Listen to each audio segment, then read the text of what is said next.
이제 두 번째 시간으로 들어갈 겁니다.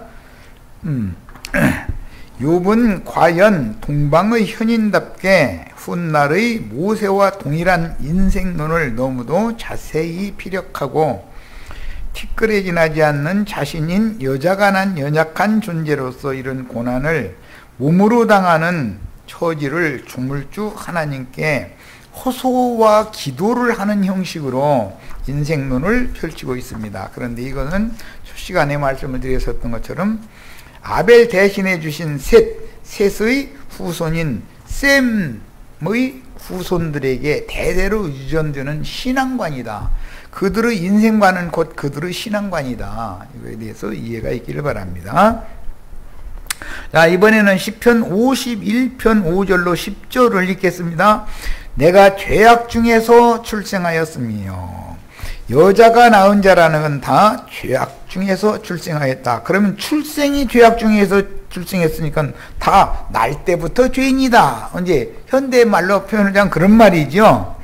그런데 무슨 성선설이니 뭐 성악설이니 뭐 해가면서 동방 철학에서 많은 말도 하고 교계에서도 이 문제에 있어서 헷갈릴 수가 있어요.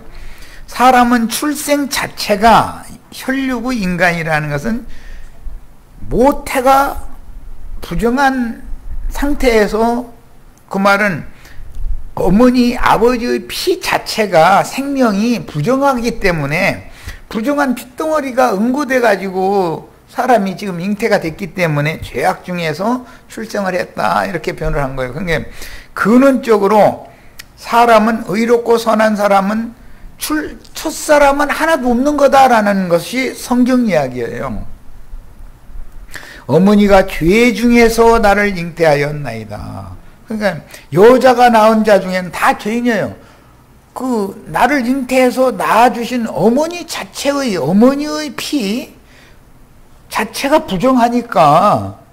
그런데 피가 순환이 정상적이고 활동을 정상적으로 하지 않으면 잉태를 할 수 없잖아요. 늙은 피 힘없게 도는데 무슨 잉태가 되겠어요? 그건 말도 안 되는 소리지. 그런데도 하나님은 흙에서 난 사람을 모태를 통해서 태어나게 하시고 하나님의 말씀으로 또 태어나게 하는 과정의 두 단계의 일을 반드시 일을 행하신다는 걸 우리가 꼭 깨달으셔야 되겠어요. 자, 보소서 주께서는 중심이 진실함을 원하시오니, 중심이 진실함을 원하시는 거.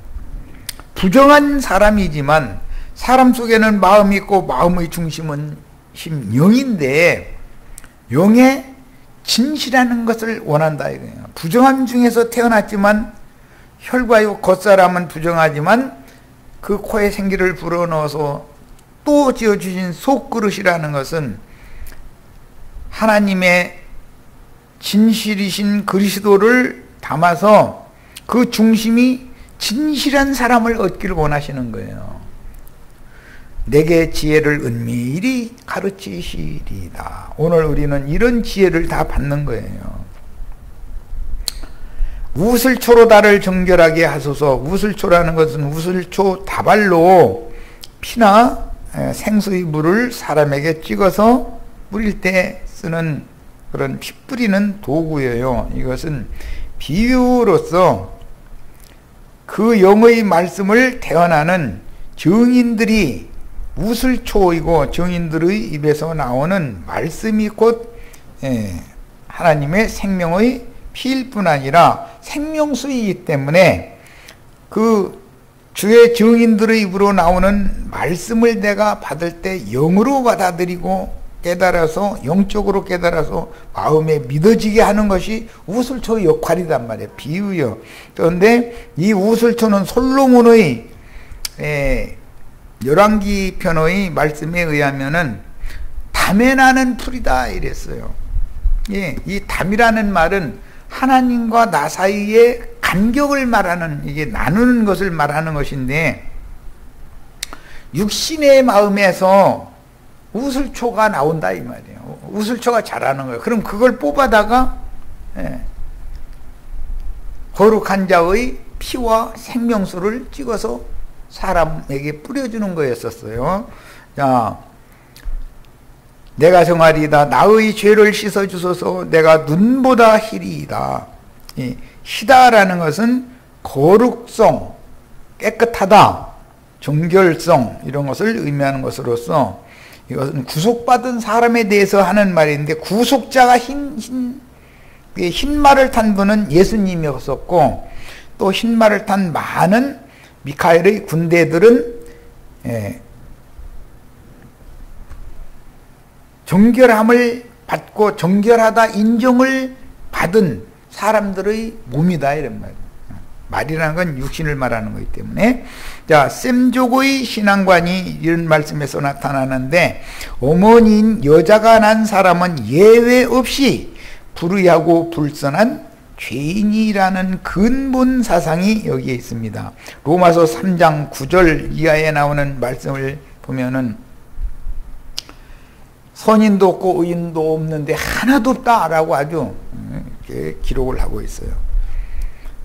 유대인이든 이방인이든, 그러니까 유대교의 율법을 잘 지켜가지고서 율법을 다 행해서 의롭다함을 받을 육체는 없다. 예, 기독교 종교생활 열심히 하면 하나님 앞에 의롭다 하심을 받고 천당하다가 거짓말하는 거예요. 그런 일은 절대로 없어요. 예수 그리스도, 하나님의 의신 예수 그리스도를 나의 생명과 구원의 주로 믿어서 받아들였느냐의 여부에 달린 문제인 것이지, 예배당에 다니느냐 안 다니느냐, 뭐 성당에 열심히 가느냐 안 가느냐 이런 얘기하고는 아무 상관없는 거예요. 내가 즐겁고 기쁜 소리를 들려주사 주께서 꺾으신 뼈들도 즐거워하게 하소서.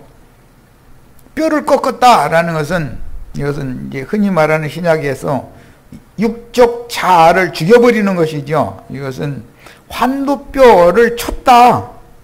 야고비아 복나루터에서 환도뼈, 그 큰 힘줄을 침을 당했다 그랬어요. 뭐 그것은 지금은 뭐 다 설명하자면 말이 길어지니까 그냥 넘어갈 거예요. 그것은 이제 생명의 근원을 말하는 거예요. 생명의 근원, 옛사람의 생명의 근원이 침을 받지 않으면, 이제 그 할례받는다고 그러는 건데, 침을 받지 않으면 새 생명을 잉태시킬 수가 없다는 거예요. 생명의 근원을 하나님이 꺾어버린 거죠. 그러니까 주의 얼굴을 내 죄에서 돌이키시고 내 모든 죄악을 지워주소서 그랬는데, 이것은 주님의 앞에 기록하는 인생들의 행위를 기록한 책을 다 피 뿌려서 덮어준다 이거예요. 출애굽기 19장에 보면 시내산에서 받은 율법 말씀을 백성들의 귀에 들려서 책에 기록한 다음에 읽어주고 책과 백성들의 머리에 다 뿌렸다 그랬어요. 피를 뿌렸다 그랬어요. 그럼 피 아래에 덮임을 받고 지워지는 거예요. 이제 지난날의 모든 죄과가 간과하심을 받게 되는 거예요. 그것은 하나님이 주시는 은혜로 되는 것이고, 사람은 믿어야 되는 것이죠. 하나님 은혜를 베풀어 주시면 사람은 믿음으로 받아들여야 되는 거예요. 자, 하나님이여 내 속에 정한 마음을 창조하시고 내 안에 정직한 영을 새롭게 하소서 그랬어요. 이것은 고린도 후서에서 인용할 때는 보라 이전 것은 지나갔으니 새로운 피조물이 되었다 이렇게 말했죠. 네. 내 속에 정한 마음을 새로 지어주시고 내 안에다 정직한 영을 새롭게 해주세요. 이 말은 심령과 마음을 새롭게 해주세요 그 말인 것이고, 새 창조가 되게 하는 것을 말하는 거예요. 자, 부정한 어머니의 태에 잉태된 사람의 뼈를 꺾어버리고, 그 다음에 새하늘과 새 땅의 우주의 주재자이신 주님의 말씀으로 다신하게 하려는 목적, 그 다신한 사람들은 이제는 새로운 피조물들이 다 된 거예요. 그러니까 본문은 여자가 난 자, 즉 땅 아래에서 난 티끌 인생을 걷는 셈족의 관용으로서 자신의 생명이 불결한 중에서 잉태하여 부정한 피로 뭉쳐진 생명을 받아서 세상에 태어난 연약한 존재라는 뜻으로서 죄의 유혹에 쉽게 넘어질 수밖에 없는 구조로 지어놓으셨다. 원래 하나님이 창조하시기를. 그 다음에 여자가 낳은 자란 혈통과 육정과 사람의 뜻으로 난 자로서 첫 아담의 자손 전체를 일컫는 말이에요. 곧 육에 속한 인자의 의미이며 이것은 다 죄의 종들이죠. 비유로 아브람과 하갈 사이에 낳은 첫 아들은 이스마엘인데 이것은 상징입니다. 혈통과 육정과 사람의 뜻으로 난 사람들이 육체에 상관된 계명의 율법 행위를 열심히 지켜서 하나님의 영광 앞에 나아가려고 수고하는 것이 유대교라는 거예요. 그런데 자칭 유대인의 회인 세상의 기독교계가 똑같은 신앙을 지금 유전받고 있는 거예요. 생명의 근원이며 유일하신 참 남자는 영원히 하나님 자신뿐이며 모든 인류는 여자이고 말씀의 아들 예수 그리스도는 태초부터 생명의 말씀이신 하나님 아버지의 말씀인 그 영의 말씀으로 나오신 심령들의 유일하고 영원한 한 남편은 그 그리스도뿐이다. 그러니까 한 하나님, 한 주, 한 성령, 한 중보자 예수 그리스도 그분만이 모든 것이 되시고 만유의 대주제가 되시는 분이다라고 믿는 사람이 구원을 얻은 사람이에요. 남자는 성경의 머리요 여자는 그 머리에 붙은 몸으로 상징하기 때문에 남자는 생명의 근원인 머리이고 뼈대이며 땅을 경작하는 사명을 맡았고 여자는 남자에게서 생명의 씨를 받아서 잉태하고 해산하는 태로 비유되는 자연인의 마음으로 지으심을 받은 혈기와 각색 정욕에 미혹당할 수밖에 없는 한 남자와 한 여자가 생명의 연합으로 생육하고 번성하게 하신 창세기의 기록은 훗날 예수 그리스도와 교회에 대한 표상이 되는 것이다. 이거에 대해서도 꼭 이해가 있어야 돼요. 이에 따라서 계시록 12장에는 아브라함과 사라의 이혼 갈라디아 4장 21절 31절에 나오는 이 실현을 하는 내용이 기록되었는데 하늘에 해를 입은 한 이조의 여자가 계시록 21장 1절로 7절의 아들 하나님의 아들을 낳은 아내로 계시가 됩니다. 최후로 이것은 구형과 신부 교회에 대한 이상인 것이다. 그러니까 아버지의 집이 어머니의 집이고 그 자식의 집이에요. 예? 여기에 대해서 이해가 있으셔야만 아브라함이 약속으로 주신 아들인 이삭을 낳았고 이삭이 젖을 떼는 날 대언을 배설을 한 다음에 하갈과 이스마엘을 쫓아냈다 그랬어요. 아브라함의 집을 유업으로 상속받을 후사는 이삭이지 이스마엘이 아니라는 것이죠. 즉 혈통과 육정과 사람의 뜻으로 난 사람이 아무리 타고난 은사를 가지고 있고 많은 사람을 전도해서 예배당에 오라고 해서 가르치고 다 했어도 그는 영원한 아브라함의 후사들을 위하여 하늘에 준비하신 한 성에 들어갈 자격을 갖지 못하는 거다라는 말이에요. 이거에 대해 이해가 있기를 바라요. 마태복음 11장 11절로 14절에 내가 진실로 너희에게 말하노니 여자가 낳은 자 중에서 세례 요한보다 큰 이가 일어남이 없도다. 모세가 큰 자라고 생각하고 있지만 주님이 보실 때는 세례 요한이 더 큰 자였어요.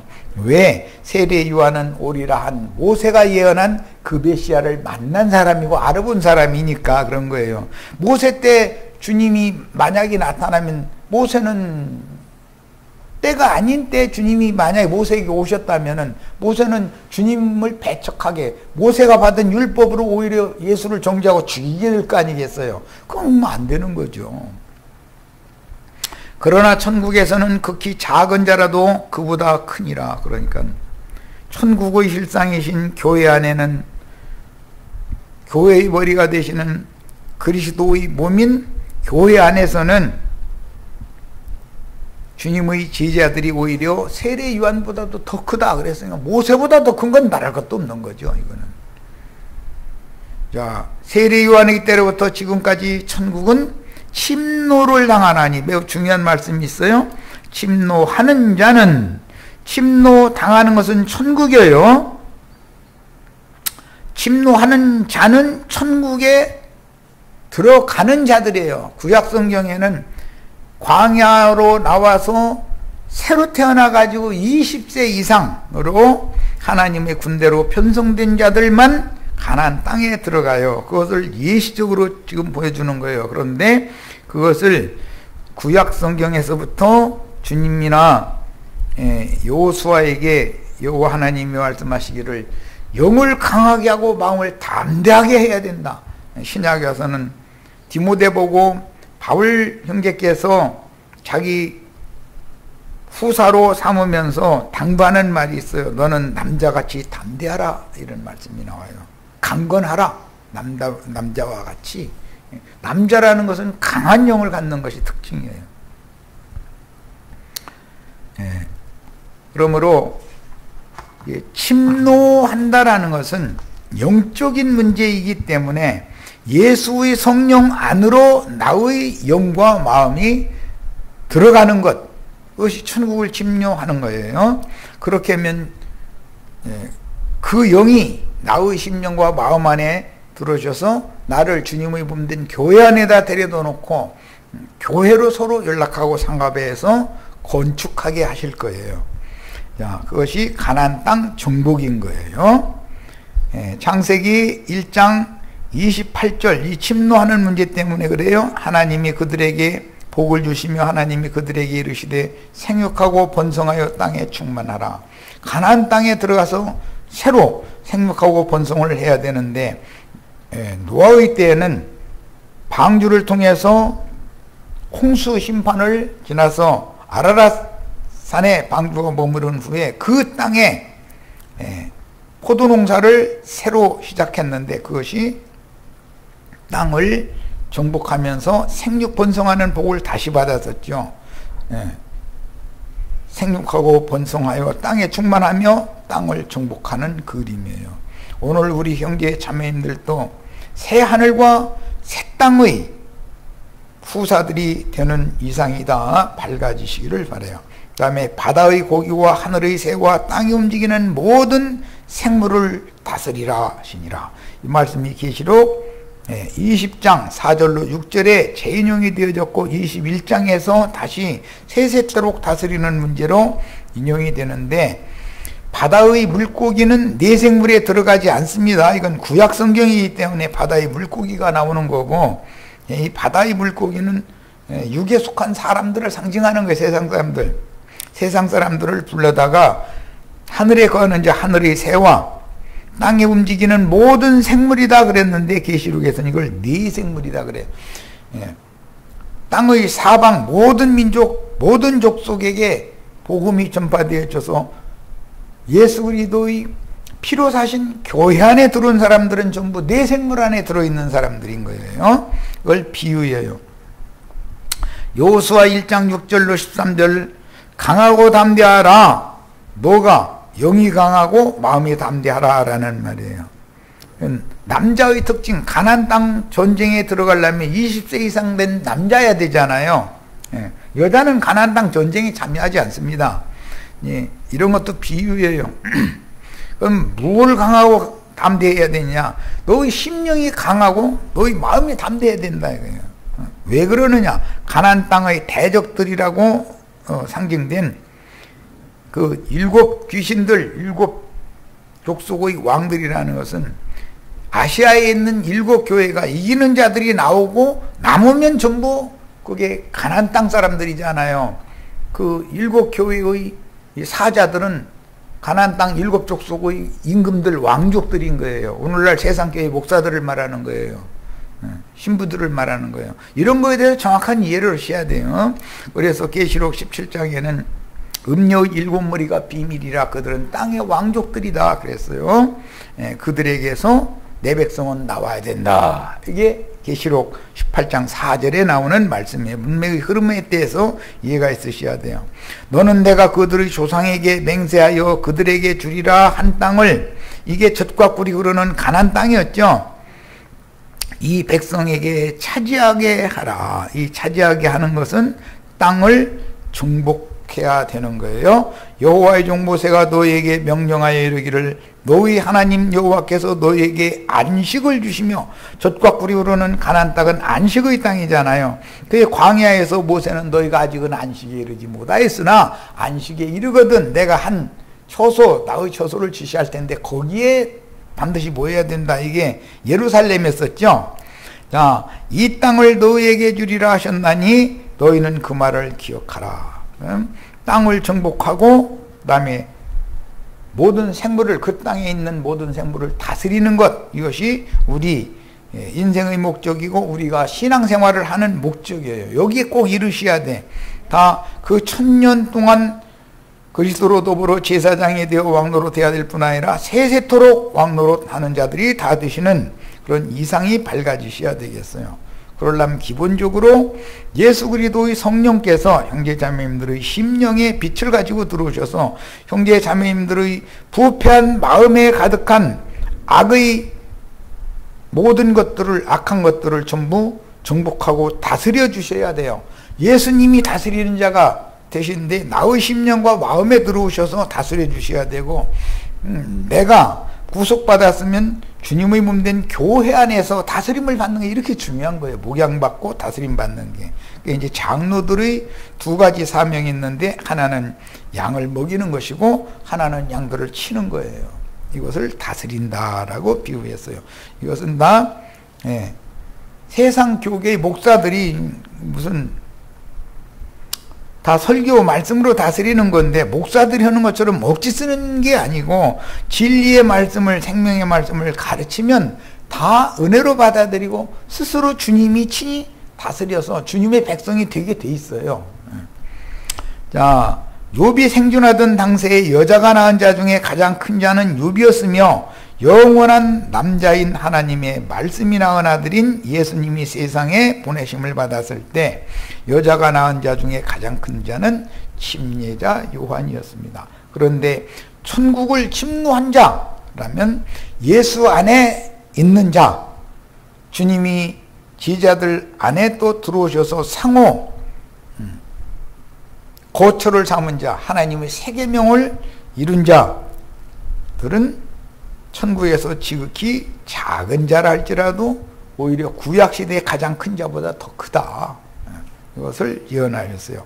인자 예수께서 생모인 마리아를 여자여라고 호칭한 것은 자신을 죄 있는 육신의 모양으로 자기 땅의 자기 백성들에게 보내신 하나님의 아들을 보낸 모태에 인간의 생명으로 잉태하고 해산한 육신적인 어머니라는 뜻입니다. 그래서 어머니라고 마리아를 부르지 않고 여자여라고 부릅니다. 이것은 예수님이라 할지라도 죄 있는 육신의 모양으로 세상에 오실 때는 여자를 통해서 나야 했다. 그래야 대속자가 될 수 있기 때문에, 대속물로 죽을 수가 있기 때문에 그런 거예요. 자, 당대의 현자들이었던 욥과 그 친구들의 사상은 자신을 포함하여 모든 인류는 여자에게서 난 자라는 사상이었는데, 예수님의 가르침도 역시 인간이란 첫 사람은 여자가 낳은 자이지 남자인 하나님의 말씀으로 낳은 자는 예수님 한 분밖에 없었어요.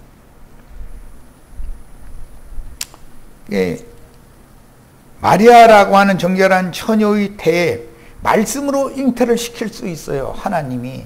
그래서 여자 혼자 하는 게 아니에요. 주의 말씀을 받아들인 마리아를 통해서 육신을 입은 인자 예수가 태어났고, 그는 죽으러, 대속물로 죽으러 그렇게 오신 거예요. 그분이 부활하시던 날 두 번째 하나님이 그를 또 낳으셨는데 그걸 맏아들이라 그래요.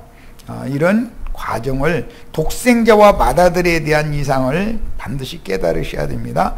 독생자는 인자요 대속물로 오신 것이고, 맏아들은 영생하는 하나님의 아들로 또 나신 거예요. 자, 혈과 육의 몸을 입고 이 세상으로 태어난 사람의 수하는 짧고 그 사는 날 동안 많은 고난을 통하여 살게 마련이고, 꽃이 움텄다가 잠시 후에 시들어버리는 것 같이 그 날수가 신속히 지나버리는 인생을 일일이 감시하시고 주 앞으로 끌어내어 범죄와 허물을 신문하십니까? 라는 탄식을 욥이 했습니다. 예수님도 먼저는 여자가 낳은 아들이었고 나중에 부활 후에는 하나님 아버지께서 다시 낳은 분이다 라는 것을 증거하는 성경을 정확히 알아야 됩니다. 특히 사도행전 13장 33절을 잘 이해를 하셔야 됩니다. 자, 사도행전 13장을 보겠습니다. 29절에 35절 봅니다. 성경의 글을 가리켜, 이것은 부활하신 예수님이에요, 기록한 말씀을 다 응하게 하신 것이라. 후에 나무에서 내려 십자가에 죽었는데 무덤에 두었으나 하나님이 죽은 자 가운데서 그를 살리신지라. 육체로는 죽임을 당하시고 영으로 살리셨는데, 영으로 살아나신 것은 히브리서 내 보면 무궁한 생명의 능력으로 다시 살으셨다, 이렇게 기록이 됐어요. 갈릴리에서 예루살렘에 함께 올라간 사람들에게 여러 날 보이셨으니 그들이 이제 백성 앞에서 그의 증인들이라. 갈릴리에서부터 예루살렘에 올라가는데 같이 예수님과 같이 올라가서 허무하게, 뭐 그때 당시는 예수님이 왕대로 이제 올라가시면 자신들이 뭐가 되고자 하는 생각이었지만, 그것이 육신 안에서 왕노릇 하는 것이고 세상의 왕노릇 하는 꿈을 버리게 되고 영 안에서, 영생의 세계 안에서 왕노릇 하는 왕같은 제사장이 되는 것을 나중에 성령께서 계시해 주심으로 사람들이 이제 바꿔지게 되었죠. 우리도 조상들에게 주신 약속을 너에게 전파하노니 곧 하나님이 예수를 일으키사, 예수를 무덤에서 일으킨 거예요. 부활된 것이에요. 우리 자녀들에게 이 약속을 이루게 하셨다 함이라. 우리 자녀들에게 이룬 이 약속이라는 것은 시편 2째 편에 기록한 바와 같이 너는 내 아들이라 여기는 독생자가 아니고 맏아들을 말하는 거예요. 자, 그래야 우리 형제 자매님들도, 자매님들은 아니지, 이제 모든 이제 형제들, 남자같이 영이 강한 사람들, 마음이 담대한 이런 진실한 믿는 이들이 하나님의 성령으로, 하나님의 말씀으로 다시 나아져서 하나님의 많은 아들들이 되면 예수님은 나의 맏형님이 되시는 것이다 라는 말이에요. 그래서 우리는 뭐 여러 번 강조했지만 목사님이라는 호칭보다 더 친근하고 더 좋은, 가장 높은 호칭은 뭐냐? 하나님의 권속. 야곱의 12아들들로 상징되었는데 하나님의 권속은 모두, 야곱의 아들들은 모두 형제들이다 이거예요. 한 형제들이다. 이런 예수님이 맏형이 되면 형제 자매님들도 다 형제들인 거예요. 목사님 되시려고 정말 형제들이 되어라. 이것은 생명률에 관계되는 말이고 교리에 관계되는 얘기는 목사나 신부라는 용어가 높겠죠. 자, 또 하나님께서 죽은 자 가운데에서 그를 일으키사 다시 썩음을 당하지 않게 하실 것을 가르쳐 이르시되 내가 다윗의 거룩하고 미쁜 은사를 너에게 주리라 하셨으며, 또 다른 시편에 일러서되 주의 거룩한 자로 썩음을 당하지 않게 하리라 하셨느니라. 이 썩음을 당하지 않는 몸은 새 몸이고 영의 몸이고 신령한 몸이에요. 자, 육신의 몸을 입은 인자로 나서 자기 땅의 자기 백성에게 오실 때는 분명히 동정 처녀인 마리아의 태를 통해서 나사렛 예수로 태어났지만, 부활하시던 날에 아버지께서 증거하시기를 너는 내 아들이라 오늘날 내가 너를 낳았도다. 네 원수를 네 발등상 삼기까지 너는 내 우편에 앉았으라 하시므로 성결의 영으로는 하나님의 맏아들로 인정을 받으셨습니다. 하나님의 맏아들에 대한 인상이 깊어지시기를 바라요. 그러면 우리들의 형님이 되신 거예요. 그래서 부활하신 날은 내 형제들에게 가서 라고 막달라 마리아에게 분부를 하셨던 거예요. 주님의 형제가 되셔야지 목사가 되시지를 마세요. 하나님 아버지께 말씀을 이루려고 그 영, 살려주는 영으로 죽은 자들 가운데에서 다시 나오신 그리스도 예수는 다시는 죽음이나 고통이 없이 영생하는 신성에 참여하신 신의 말씀의 참아들로서 하늘과 땅의 모든 권세를 받은 영적인 맏아들이며, 처음에 동정녀에게서 나신 아들은 죽음의 고통을 당해야 하는 연약한 인간인 인자 예수로서 독생자였죠. 독생자와 맏아들을 지금 구분을 잘 하시기를 바라요. 성경이 증거하는 남자와 여자에 대한 분명한 이상이 밝은 그리스도의 사람은 말씀으로 나으신 영을 가진 천국 사람이니 천국의 아들들과 악한 자의 아들들이 이렇게 대비가 되는 거예요. 목사님들은 악한 자의 아들들이니까 되시면 안 돼요. 절대로. 부활하신 예수님이 형제들이 되셔야 돼. 인자 예수로 나오실 때 동정처녀인 마리아가 나왔으나 그 영으로 다시 나오실 때는 말씀이신 하나님이 친히 나와서 주님은 지금 살려주는 영으로 역사하시는 중이다. 독생자로 역사하시는 그 주님은 만날 수가 없죠. 살려주는 영으로 오신 주님이 우리의 구원자가 되신 거예요. 자, 욥기 14장 4절 누가 깨끗한 것을 더러운 것 가운데서 낼 수 있으리까 하나도 없나이다. 로마서에서 이 말씀 재인용이 됐어요. 3장 봅니다. 5절로 12절 그러나 우리 불의가 하나님의 의를 드러나게 하면 무슨 말을 하리요? 내가 사람이 말하는 대로 말하노니 진노를 내리시는 하나님이 불의하시냐. 모든 인간은 다 불의한 자들이라는 거예요. 그럼 불의한 자들에게 진노를 내리시는 하나님이 사람이 본인이 의롭다고 선하다고 주장을 한다면 그럼 하나님이 불의하게 되는 거 아니야. 욥기 맨 나중 부분에 가면 그 말씀이 나오죠. 네가 너 자신을 의롭다 하면 그럼 너를 이런 징벌을 내는 하나님이 불의한 거 아니냐 그랬어요. 그럼 말이 돼요? 사람에게 징벌을 내리셨을지라도 사람이 어떤 고난을 당하게 하셨을 때로 할지라도 하나님의 선하심과 하나님의 의로우심을 이루는 방편이다. 이것을 믿음으로 받아들여야 되는 거죠. 그래서 결코 그렇지 아니하니라, 즉 하나님이 불의하시지 않다 이 말이에요. 만일 그러하면 하나님이 만일 사람의 어떠함에 따라서 불의하고 선하고 불선하고 그렇다면 말이에요. 하나님께서 어찌 세상을 심판하시리요.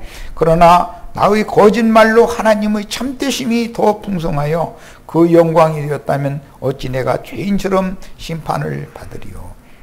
또는 그러면 선을 이루기 위하여 악을 행하자 하지 않겠느냐. 이 말이 어폐가 있으니까 이제 그렇게 이해를 하는 거예요. 어떤 이들이 이렇게 비방하여 우리가 이런 말을 한다고 하니 그들은 정죄받는 것이 마땅하니라. 하나님의 의는 사람의 의와 다르다. 하나님의 선은 세상의 선과 다른 거예요. 그러면 어떠하냐? 우리는 나오냐? 결코 아니라. 유대인이나 헬라인이나 다 죄 아래 있다고 우리가 이미 선언하였느니라. 기록된 바 줄쳐놓습니다. 의인은 없나니 하나도 없으며 깨닫는 자도 없고 하나님을 찾는 자도 없고 다 치우쳐 함께 무익하게 되고 선을 행하는 자는 없나니 하나도 없도다 그랬어요. 그런데 이런 말씀 읽으면 자칭 의인 때는 기분 나쁘죠. 나도 한동안 그랬어요. 죄인 했다면 듣기가 싫은 거예요. 그런데 그게 옛사람의 육적 자아로서 하나님이 그 뼈를 꺾지 않은 상태에서는 다 이게 이해가 안 되죠. 어떻게 더러운 것에서 깨끗한 것이 나올 수 있겠습니까? 라는 표현은 경수가 아직 끝나지 않은 가임기의 여인에게서 난 인자는 다 부정하다는 것과 오직 하나님의 말씀인 성령으로 영이 거듭난 속사람이 아니면 그 누구도 하나님이 보시기에는, 사람의 보기에는 의롭고 선할 수 있지만 하나님이 그를 의롭다고 인정을 받느냐, 그는 선한 사람이라고 인정을 받느냐는 전혀 다른 거예요. 관점이 다르기 때문에. 자, 그 날들을 정하셨고 그 달수도 주께 있으므로 그 제한을 정하여 넘어가지 못하게 하셨사온즉 그에게서 눈을 돌이켜 그로 쉬게 하사 품꾼과 같이 그날을 마치게 하옵소서. 이렇게 기도를 하고 있는데, 이 말은 여자에게서 난 연약한 흙사람인 땅 위에서 나서 평생을 이마에 땀을 흘리며 생존하는 날수와 달수를 고난 중에 살도록 정하셨고, 그 누구도 하나님이 정하신 날수와 달수를 넘어서 더 오래 살지 못하게 하셨으므로 물론 생명을 연장받은 경우도 있어요. 아까 모세를 얘기했는데 히스기야의 경우도 생명을 연장받은 경우죠. 이런 것은 하나님이 그를 쓰시려고 그러는 것이고 하나님 앞에 헌신하기 위하여 복음과 함께 고난을 받게 하려는 것이지 그 사람이 잘 먹고 잘 살게 하려고 오래 살게 해주는 것이 절대 아니에요. 이런 거에 대해서는 이상이 다 밝아지시기를 바래요. 자, 그 다음에 욥기 14장 7절로 9절 읽겠습니다. 나무는 소망이 있나니 찢길지라도 다시 um이 나서 연한 가지가 끊이지 아니하며 그 뿌리가 땅에서 늙고 줄기가 흙에서 죽을지라도 물기운에 um이 돋고 가지가 발하여 새로 심은 것과 같거니와 그랬어요. 이것은 나무라는 것은 천년왕국이 되면 사람의 수완이 나무와 같이 된다 했어요. 지금은 풀과 같은 수완을 가지고 있어요. 그러나 앞으로 천년왕국이 되면 나무와 같은 수완을 하나님이 주실 거예요. 자, 그런데 무슨 부활 생명을 상징하는 거예요. 장구한 날을 살게 된다 그런 말이에요. 물질 세계에서 겨울나무는 죽은 것 같으나 새봄이 오면 um이 돋고 꽃이 피며 열매를 맺음으로 소생하여 흙사람의 죽음과 장사와 보석 그릇으로 부활되고 승천하여 하나님의 영광에 참여할 수가 있음을 암시합니다. 죽음이 사람으로 첫사람 아담으로 임했다면 부활은 둘째 사람 마지막 아담 예수 그리스도로 말미암는 거예요. 자, 오늘 이제 시간이 돼서 일단은 여기까지만 하겠습니다. 연약한 인생을 이렇게 나무에 비유하는 것은 장구한 생명을 사는 것을 상징하기 때문에 아직은 우리가 풀의 생명을 살고 있지만 오는 천년교의 왕국에 완전히 이제 진입이 되면 그 다음에 장구한 나무의 수완과 같은 생명을 살아요. 그때는 100세 먹은 사람도 어린아이라고 그랬어요. 그러니까 930세 뭐 길게는 969세까지 막 1000년 동안 사는 거죠. 그것은 다른 면에서는 장수하니까 참 좋다 생각하지만 다른 면에서는 구원의 기한이 더디다 이 말이에요. 지금 70이나 80이 되기 전에 빨리 구원을 이루게 해주신 거 얼마나 큰 은혜인지를 아셔야 돼요. 이 생에 하루하루 산다는 것은 다 인생 자랑, 인생 날수의 자랑이라는 것은 다 고난을 자랑할 것밖에 남은 게 없다 그랬어요. 그건 사실이에요. 네, 여기까지 해서 욥기 두 번째 시간까지 마치고 다음에 이제 10절부터 22절까지 말씀은 다음 일요일 날 또 말씀을 나눌 겁니다. 여기까지 해서 마칩니다.